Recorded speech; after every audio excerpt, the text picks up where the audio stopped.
하나님의 말씀 사도행전 2장 37절부터 47절까지입니다. 제가 갖고 있는 신약성경 189페이지에 있습니다. 여러분 찾으신 줄로 알고 사도행전 2장 37절부터 47절까지 우리 같이 합독하도록 하겠습니다. 그들이 이 말을 듣고 마음에 찔려 베드로와 다른 사도들에게 물어 이르되 형제들아 우리가 어찌할꼬 하거늘 베드로가 이르되 너희가 회개하여 각각 예수 그리스도의 이름으로 침례를 받고 죄사함을 받으라. 그리하면 성령의 선물을 받으리니 이 약속은 너희와 너희 자녀와 모든 먼데 사람 곧 주 우리 하나님이 얼마든지 부르시는 자들에게 하신 것이라 하고 또 여러 말로 확증하며 권하여 이르되 너희가 이 패역한 세대에서 구원을 받으라 하니 그 말을 받은 사람들은 침례를 받음에 이날의 신도의 수가 3,000이나 더하더라. 그들이 사도의 가르침을 받아 서로 교제하고 떡을 떼며 오로지 기도하기를 힘쓰니라. 사람마다 두려워하는데 사도들로 말미암아 기사와 표적이 많이 나타나니 믿는 사람이 다 함께 있어 모든 물건을 서로 통용하고 또 재산과 소유를 팔아 각 사람의 필요를 따라 나눠주며 날마다 마음을 같이하여 성전에 모이기를 힘쓰고 집에서 떡을 떼며 기쁨과 순전한 마음으로 음식을 먹고 하나님을 찬미하며 또 온 백성에게 칭송을 받으니 주께서 구원받는 사람을 날마다 더하게 하시니라. 아멘. 어찌할꼬의 신앙이라는 제목으로 우리 함께 같이 말씀 나누겠습니다. 세상이 참으로 악하다라는 말을 우리가 자주 쓰기도 하고 아주 자주 듣기도 합니다. 요즘 미디어를 통해서 알 수 있는 사실은 이구동성으로 참 악한 사람들, 악한 세대, 악한 일들이 참 많다 등등 이런 얘기를 합니다. 이 점에 있어서 저와 여러분들은 동의가 되고 또 인식되는 부분이기도 합니다. 예수님도 복음서에서 말씀하시기를 표적만 구하는 사람들 향해서 악한 세대라고 그렇게 책망하시는 장면을 우리가 복음서에서 만나보게 됩니다. 이런 시대적인 모습은 초대 교회에서도 아주 잘 드러나는데 메시아가 오셨음에도 그 메시아로 인정하지 않고 또 메시아를 십자가에 못 박는 그 당시의 사람들을 우리는 보게 됩니다. 그 외에도 부활의 주님으로 증거가 되셔서 40일 동안 계시는 동안에 예수가 참 하나님이심을 믿지 않는 사람들을 보면서 악한 사람들이라고 말하고 있습니다. 예루살렘의 성령 강림의 역사가 일어난 후에도 여전히 믿지 않는 수많은 사람들이 있었는데 그 두드러진 특징은 진리가 선포됨에도 찔림이 없었다라는 겁니다.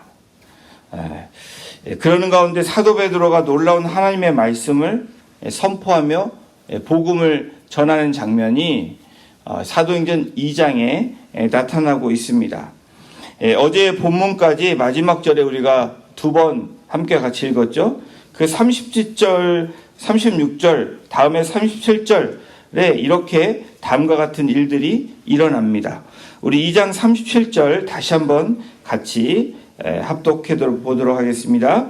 그들이 이 말을 듣고 마음에 찔려 베드로와 다른 사도들에게 물어 이르되 형제들아 우리가 어찌할꼬 하거늘. 베드로 사도가 전한 이 말씀을 듣고 마음의 찔림을 받았다라고 성경은 기록합니다. 어떤 말을 했기에 찔림을 받았나요? 36절에 보면 너희가 십자가에 못 박은 이 예수를 하나님이 주와 그리스도가 되게 하셨다. 주님이 되게 하셨고 메시아가 되게 하셨다라는 겁니다.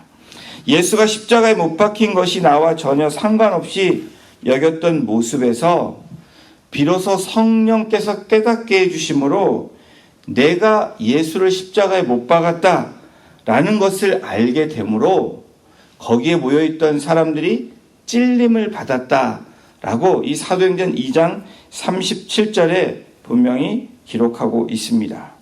이 찔림은 양심의 가책을 느끼거나 잘못을 깨닫는 그것보다 훨씬 강한 뜻이 있습니다. 마음에 찔렸다. 이 마음에 찔렸다라는 이 단어를 보면 70인 역으로 구약에 나오는 시편 109편 16절에 이 단어가 나타나고 있는데 마음이 상한 자, 마음이 찔렸다라는 의미가 마음이 상한 자라는 그 단어로 사용되고 있습니다. 사도 베드로가 선포한 말씀에 그곳에 있던 사람들이 마음을 상하게 하고 심리적인 공황 상태로 몰아갔다라는 그러한 의미로도 우리가 생각해 볼 수 있습니다. 이러한 사람들의 반응이 오늘 사도행전 2장 37절에 무엇라고 반응을 기록하고 있냐면 형제들아 우리가 어찌할꼬 하거늘 이라고 말합니다. 이 어찌할꼬는 여러분 성령께서 깨닫게 해주시는 성령의 놀라운 은혜이고 능력입니다. 성령의 선물이 임하면 어찌할꼬의 신앙이 나타난다라는 거예요. 여러분들은 어떠십니까? 우리의 삶 가운데 어찌할꼬의 이러한 신앙의 고백이 매일매일 삶 가운데 고백되어지십니까? 이 어찌할꼬의 신앙은 어떤 신앙이면 내가 예수님을 십자가에 못 박았다. 여러분 이 말을 하면 어떤 분들은 나는 예수님 십자가에 못 박은 적 없는데 라고 이야기할 수도 있습니다. 나랑 전혀 상관없는 이야기로 생각할 수 있다는 겁니다. 그런데 어찌할꼬에 나타나는 이 본문의 신앙은 내가 바로 예수를 십자가에 못 박은 사람이다 라는 겁니다. 내가 우리 주위에 있는 형제자매를 힘들게 한 바로 장본인이 나다 라고 고백하는 겁니다. 또 내 자녀들이 잘못된 것이 나의 잘못이다 라고 고백하는 겁니다. 내가 내 배우자 그리고 내 가정 내 이웃들을 힘들게 한 사람이 바로 장본인이 나다라는 고백입니다. 여러분 이러한 죄가 저절로 깨달아지는 그 신앙 고백이 어찌할꼬의 신앙입니다. 하나님을 믿는다고 하면서 또 우리가 예배 드린다고 하면서 나는 매사에 잘못이 없다고 하면 성령의 선물을 받지 못한 사람들의 모습입니다. 안타깝죠? 그러다가 건강이 망가지고 하던 일들의 사업이 망하고 가정과 자녀가 어려움이 찾아오게 되면 그때도 찾아오면 깨닫게 되면 은혜인데 여러분 그때 성령의 이 음성을 듣기 시작하는 사람들이 있습니다. 그제야 형제들아 어찌할꼬 한다라는 겁니다. 육이 무너지는 것만큼 영이 세워지는 놀라운 경험을 하게 됩니다. 성도님들께 질문합니다. 여러분 말씀 묵상할 때, 말씀을 읽을 때, 또 말씀이 선포될 때, 여러분 설교를 들을 때 성령의 말씀에 찔림을 여러분 경험하고 계시나요? 또 주위에 있는 믿음의 형제 자매들을 통해서 하나님의 말씀이 나눠질 때 여러분 그 진리의 말씀에 찔림을 받고 계시나요? 그리고 내가 주님을 십자가에 못 박았다고 여러분 매일매일 내가 십자가에서 죽는 우리의 모습이 있습니까? 사도 베드로는 어찌할꼬 하는 사람들을 향해서 다음과 같이 선포를 합니다. 우리 38절입니다. 베드로가 이르되 너희가 회개하여 각각 예수 그리스도의 이름으로 침례를 받고 죄 사함을 받으라. 그리하면 성령의 선물을 받으리니. 어찌할꼬라고 말하는 이 사람들 향해서 회개하여 각각 예수 그리스도의 이름으로 침례를 받고 죄 사함을 받으라 라고 말합니다. 여러분 회개가 무슨 뜻입니까? 우리는 지금까지 세상을 따라왔던 그런 모습의 삶이었다면 거대한 세상의 흐름의 모습에 우리가 지금까지 따라왔다면 세상의 가치관, 인생관, 그리고 세상관에 맞춰 살았다면 회개한다는 것은 거기서부터 돌이킨다라는 것이 바로 회개의 의미입니다. 그런데 돌이키는 기준점이 분명히 있어야 됩니다. 내가 실수했어, 내가 잘못했어, 그런 그 잘못의 기준점이 아니라 분명한 진정한 회개의 기준점, 이 돌이키는 기준점이 있어야 되는데 바로 예수 그리스도라고 이 복음서는, 또 이 복음은 말하고 있는 것입니다. 예수 그리스도의 십자가가 바로 기준점이라는 것을 말씀하는 겁니다. 예수님을 알고 그분을 향해서 우리가 돌아서기 시작하면 여러분, 그것이 회개입니다. 주님 때문에, 또 주님의 그 말씀 때문에, 성령님께서 알려주시는 그 깨달음 때문에 바로 예수 그리스도로, 그 기준점으로 돌이키면 여러분, 그것이 회개라는 겁니다.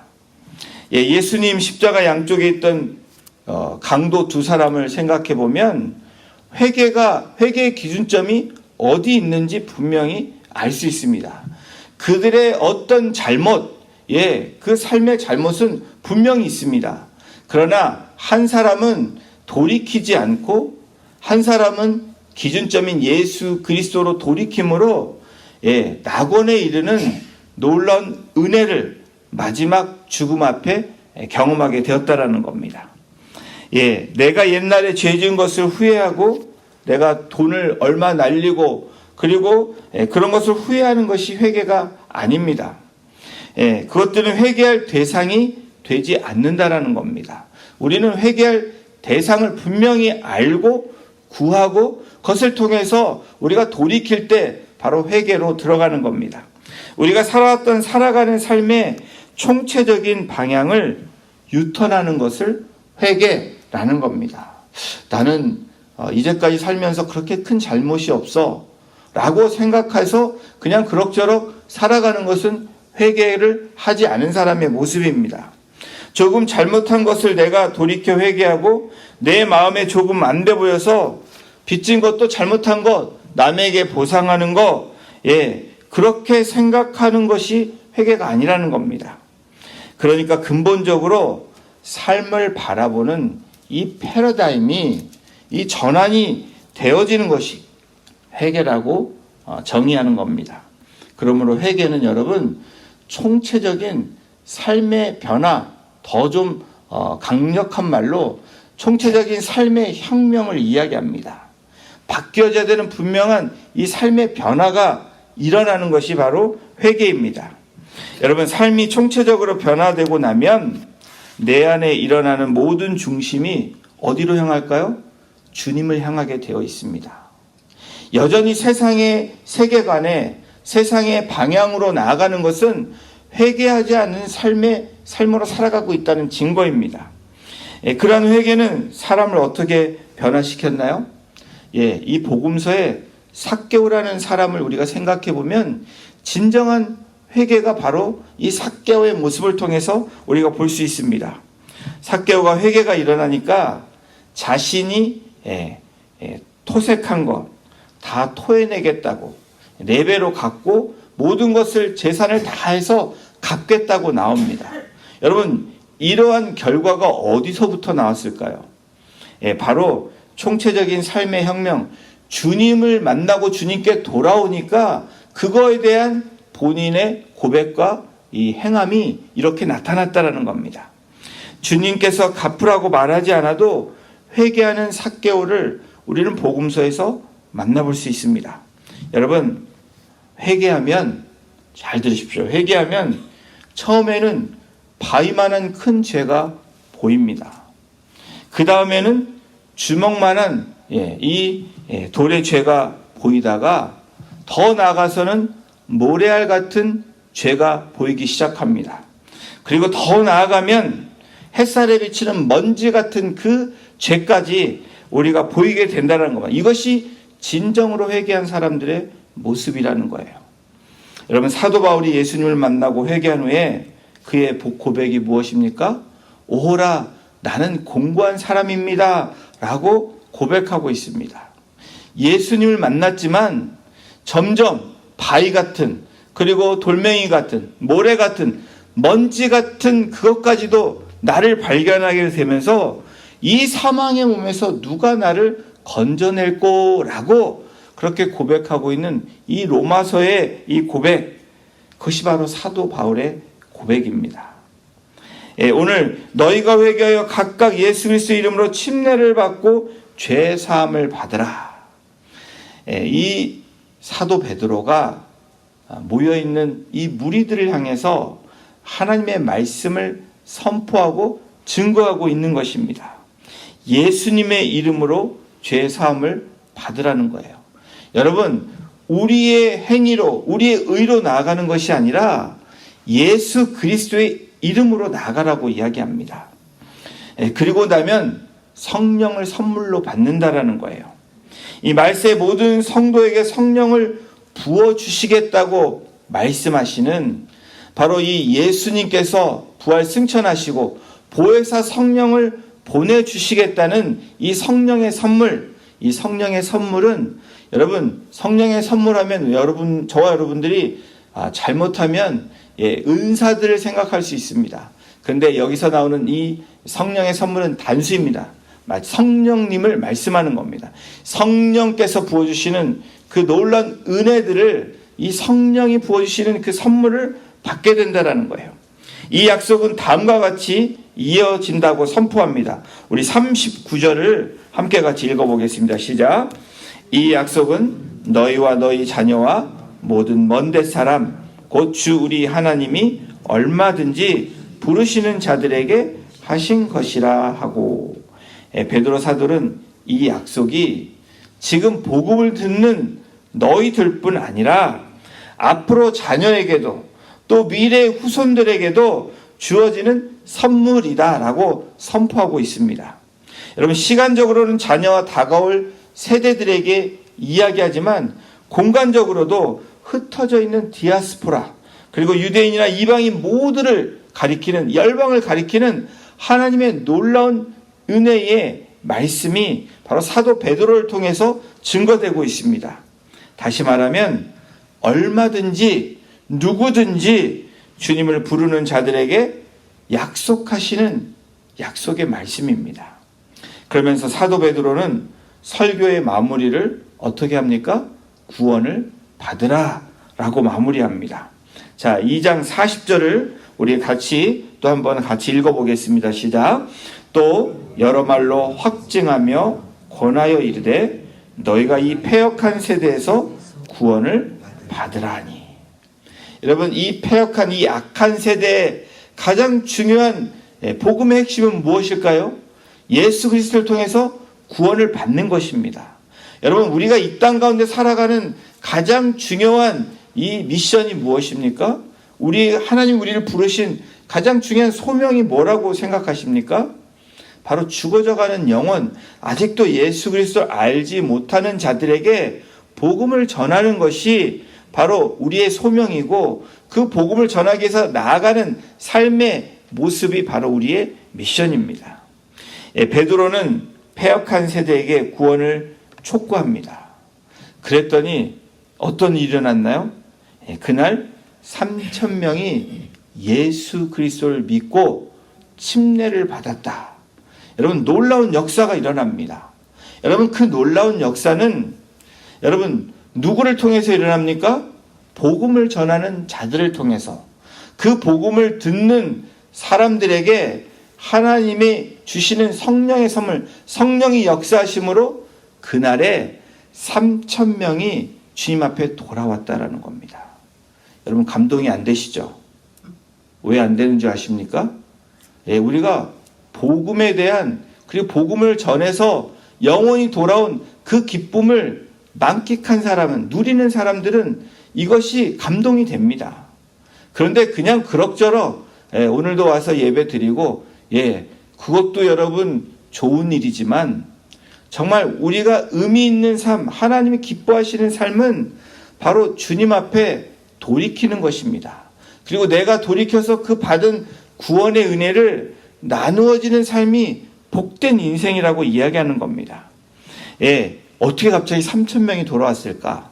그때에 마침 6월절을 맞아서 예루살렘에 수십만의 유대인들이 모여서 이 말씀을 들었던, 수십만이 모였지만 복음을 들었던 사람은 그 수십만이 회개하지는 않았다라는 겁니다. 그러나 놀라운 역사는 그 가운데 3,000명이 그날 돌아왔다라는 거예요. 여러분, 이 모습은 예수님께서 처음 제자들을 부르셨을 때 고기를 잡는 어부에서 사람을 낚는 어부가 되시겠다 하시는 그 약속의 말씀이 성취되는 그 장면이 오늘 사도행전 2장에 나타나고 있습니다. 이 성령의 선물을 받은 제자들을 통해서 초대 공동체는 어떠한 모습이 나옵니까? 우리 3절부터 믿는 사람들이 어떻게 했는지 나타나고 있습니다. 선물을 받은 제자들, 성령 강림 임한 제자들, 그리고 복음을 전한 제자들이 함께 모여 교제하고 말씀을 배우고 예배하고 물건과 물질을 공유하며 나누었다라고 사도행전 2장 오늘 저희 본문에 그렇게 증거하고 있습니다. 그 결과 날마다 구원받는 사람들이 늘어났다라는 거예요. 여러분, 우리 공동체가 가장 하나님 기뻐하시는 공동체가 되려면 어떤 공동체가 돼야 될까요? 복음을 모르던 자들이 복음을 믿고 돌이켜서 구원을 받는 백성들이 늘어나는 공동체가 하나님 가장 기뻐하시는 공동체입니다. 여러분, 그것을 위해서 하나님의 교회가 세워진 것입니다. 교회인 저와 여러분들이 오늘도 우리가 가야 되는 발걸음이, 또 우리가 입술을 열어서 해야 되는 그 고백이 바로 주는 그리스도의 살아계신 하나님의 아들입니다 라고 복음을 전하는 일입니다. 사랑하는 성도 여러분, 우리의 입술이 어떤 입술이 돼야 될까요? 남을 비방하는 입술이 되면 안 됩니다. 여러분, 복음만 전하는 사람을 절대로 누군가 비방하지 않습니다. 박해가 올 수 있지만 하나님이 인도해 주시고 붙잡아 주십니다. 그리고 하나님의 역사를 그 복음을 전하는 사람들을 통해서 나타내신다라는 거예요. 여러분, 성령을 선물로 받은 저와 여러분이라면 그 성령의 선물을 나눠줄 수 있는 그런 축복의 통로로 하나님이 우리를 부르신 것입니다. 회개해서 죄사함을 받고 거룩하게 되라, 새롭게 되라 라는 것이 이 복음의 핵심입니다. 그러므로 성령의 선물 하면 여러분, 바로 이 성령의 성품이신 거룩이라는 거예요. 여러분, 돌이킨다라는 게 무엇입니까? 죄악에서 주님께 돌이키는 건데 그 주님의 성품에 동참하고 나아가는 것을 이야기합니다. 사랑하는 성도 여러분, 저와 여러분들이 육신의 정욕, 안목의 정욕, 이생의 자랑을 여전히 우리가 그렇게 증거하고 삶을 살아간다면 여러분, 우리는 돌이켜야 된다는 겁니다. 다시 가던 길을 돌이켜서 주님이 가시는 길을 걸어가는 것이 바로 그리스도인의 삶이라는 것을 오늘 이 복음서, 이 사도행전을 통해서 또 복음서를 통해서 우리에게 말씀하고 있습니다. 오직 하나님의 사랑을 따라 사는 삶. 여러분, 그 삶을 사는 사람들의 이 아침의 고백은 어찌할꼬라는 겁니다. 여러분, 나의 죄 때문에 어찌할꼬 라는 고백이 저와 여러분의 고백이 되기를 주님의 이름으로 축원합니다. 우리 가정에 일어나는 문제가 어찌할꼬 나 때문이라는 것을 먼저 회개하며 나가는 저와 여러분이 되기를 주님의 이름으로 축원합니다. 여러분, 우리 주변에 보면, 또 나를 보면 남의 이 죄가 엄청나게 커 보인다는 거예요. 남의 들보가 커 보이는 우리의 모습을 보게 됩니다. 아니, 저와 여러분의 죄가 더 큰가요? 남의 죄가 더 큰가요? 그러면 내 죄는 안 크다고 얘기하는 분들이 있다면 문제가 된다는 거예요. 그것은 구원받은 회개한 사람의 모습이 아니라는 것을 이야기합니다. 여러분, 우리는 무엇을 위해서 싸워야 됩니까? 육신의 정욕, 안목의 정욕, 이 생의 자랑을 위해서 우리는 오늘도 싸우는 겁니다. 그 싸움을 싸워서 주님께 거하고 말씀 안에 거하는 것이 승리하는 삶의 모습이다라는 것을 성경은 우리에게 말씀하고 있습니다. 사랑하는 성도 여러분, 어찌할꼬의 신앙으로 주님의 거룩하심에 동참하는 저와 여러분이 삶이 되기를 주님의 이름으로 축원합니다. 그리고 오늘도 그 십자가 때문에 나의 죄가 보이고 먼지에 비쳐서 보이는 그 먼지를 보면서 그것이 나의 죄에 애통해야 하고 그리고 그것에 대해서 회개하며 나아갈 때 하나님께서 부으시는 놀라운 은혜가 저와 여러분들 오늘도 하나님 기뻐하시는 그 길로 인도할 줄로 믿습니다. 오늘도 그렇게 주님 앞에 어찌할꼬의 신앙을 가지고 나아가는 우리 모두가 되기를 다시 한번 주님의 이름으로 축원합니다. 다 기도하시겠습니다. 하나님, 어찌할꼬의 신앙의 모습으로 살아가기를 주님 소원합니다. 나의 죄가 먼저 보여지게 하시고 말씀이 선포되고 말씀을 묵상하고 주의 진리를 우리가 받을 때 우리의 심령이 우리의 중심이 찔림이 되게 하심으로 내가 먼저 자복하고 주님 앞에 돌이킬 때 우리의 형제자매를 나보다 더 좋게 배려하게 여길 수 있는 그러한 우리의 신앙의 삶의 고백과 실천이 될 수 있도록 오늘도 십자가에 내가 못 박히고 사도 바울의 고백처럼 날마다 내가 죽는, 그래서 주님이 증거되고 주님이 영광 받으시는 그러한 삶의 도구가 되어줄 수 있도록 오늘 하루도 주님 나를 주장하여 주시고 우리 가정과 우리의 자녀들과 또 우리의 공동체를 주께서 인도해 주시기를 간절히 간구합니다. 그래서 초대교회에 일어났던 모이기를 힘쓰며 떡을 떼며 예배하고 또 서로 교제하며 축복하며 물건을 함께 나눌 수 있는 그 풍성한 은혜가 우리 공동체 안에 또 우리 주님의 사랑하는 백성들 안에 일어날 수 있도록 오늘도 하나님께서 사용하시고 축복하여 주시기를 간절히 간구하며 이 모든 말씀을 우리를 보내신 예수님의 이름으로 감사하며 기도드렸습니다. 아멘.